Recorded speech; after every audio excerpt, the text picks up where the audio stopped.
High সবাইকে, সবাই কেমন আছো? আশা করছি খুব ভালো আছো। আর আজকে হচ্ছে বুধবার, তো আমি দেখো এখানে আজকে মাছ রান্না করব বলে মাছ ভাজতে দিয়েছি।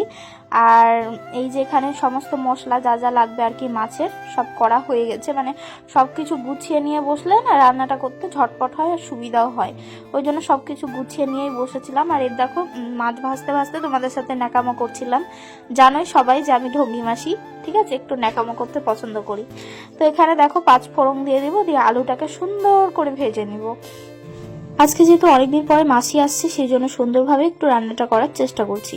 প্রথমে 5 ফোড়ন দেওয়ার পরে আলুগুলো ভেজে নিচ্ছি সুন্দর মতো। আলুগুলো ভাজা হয়ে গেলে তারপর টমেটো, তারপরে ধনে গুঁড়ো, জিরে গুঁড়ো, সমস্ত যেগুলো মশলা লাগে, লবণ, হলুদ, একটু সামান্য চিনি স্বাদ মতো। আমি সব রান্নাতেই চিনি ইউজ করি।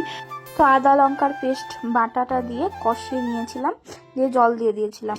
আর তারপরে দেখো একটা মাছ ভাজা খেয়ে নিচ্ছিলাম ছাদে রোদ্রে বসে বসে। আর কার কার মাছ ভাজা খেতে ভালো লাগে বলবে অবশ্যই কমেন্টে। আমার তো ঝোলের মাছের থেকে না মাছ ভাজাই বেশি ভালো লাগে খেতে। তো একটা মাছ ভাজা নিজের জন্য তুলে রেখেছিলাম, দিয়ে রোদ্রে গিয়ে বসে বসে খাচ্ছিলাম।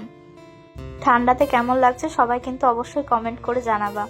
আর এইখানে দেখো আমি নিচে চলে এসেছিলাম খেয়ে দিয়ে, আর দেখলাম যে 5-10 মিনিটের ভিতরেই মাছের ঝোলগুলো ফুটে গেছে, মানে জলটা ফুটে উঠেছে, মানে ঝোল হয়ে গেছে।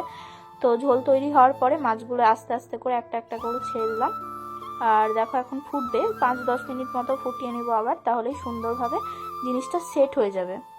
তো ধনে পাতা, তারপরে ম্যাগি মশলা দিয়ে জিনিসটাকে একদম লাস্ট মানে ফিনিশিং দিলাম। কেমন হয়েছে অবশ্যই জানাবা।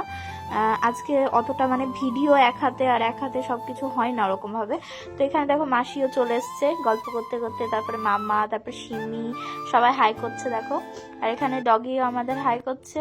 তো ডগিকে চেন দিয়ে বেঁধে রেখেছিল। তো এই যে দেখো আমার মাসি কিউটসা ভাবে হাই করবে এবার। তারপরে দেখো একটা কমলা লেবু মানে খাচ্ছিলাম, তো ভাবলাম যে সবাইকে দিয়েই খাই, কারণ সবাইকে দিয়ে খাওয়া ভালো। তো এই যে দেখো দিদুকেও দিয়ে দিয়েছিলাম, তারপরে মাসিকে দিলাম। হ্যাঁ, তারপর ওইদিকে দেখো সব গাছ টাছ লাগানো আছে। তো এই দিয়ে তারপরে মামি হ্যান্ড ওয়াশ দিয়ে হাত ধুচ্ছিল বলে মামিকে খাইয়ে দিলাম। তো মামি বলছে কত টক, দেখ কমলা লেবুটা ভীষণই টক, তুই কিভাবে খাচ্ছিস? তো মা বললো খাবো না, দিয়ে আমি বললাম ঠিক আছে, খেতে হবে না। তো আজকের মতো ভিডিওটা এইটুকুই রাখছি। ভালো লাগলে শেয়ার, সাবস্ক্রাইব, ফলো সব কিছু করে দিবা। তো চলো টাটা আজকের মতো, সবাই ভালো থাকো, সুস্থ থাকো।